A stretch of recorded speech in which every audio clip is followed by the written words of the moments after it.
আজিৰ ভিডিঅ'টোত আমি ডিছকাছ কৰিম আজি হৈ যোৱা ডিব্ৰুগড় ইউনিভাৰ্চিটিৰ বিএড এণ্ট্ৰেন্স 2024ৰ কুৱেশ্যন পেপাৰৰ সলিউশ্যন পাৰ্ট 1 আমি পাৰ্ট 1ত ইয়াৰ এই সলিউশ্যনৰ 5টা কুৱেশ্যন আমি ডিছকাছ কৰিম ইয়াৰ আমাৰ ফাৰ্ষ্ট কুৱেশ্যনটো আহিছিলে the article of the Indian constitution deal with the right to education কোনটো আৰ্টিকল ইণ্ডিয়ান কনষ্টিটিউশ্যনৰ কোনটো আৰ্টিকলে ৰাইট টু এডুকেশ্যনৰ লগত ডিল কৰে আৰু এই শুদ্ধ উত্তৰটো হ'ল option B 21A.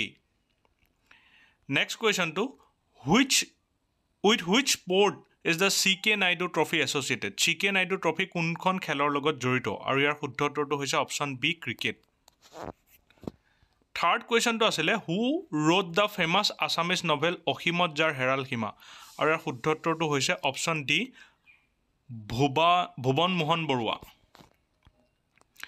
Fourth question to hold who was the second king of Maurya dynasty? Maurya dynasty second দ্বিতীয় ৰজাজনৰ নাম কি আছিল আৰু ইয়াৰ শুদ্ধ উত্তৰটো হৈছে বিন্দুসাৰা অপশ্যন সি।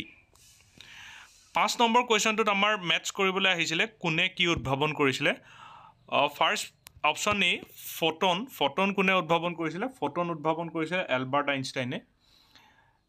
নেক্সট এটম উদ্ভাৱন কৰিছিলে জন ডেল্টনে আৰু চি প্ৰটন উদ্ভাৱন কৰিছিলে আৰ্নেষ্ট ৰাদাৰফৰ্ডে।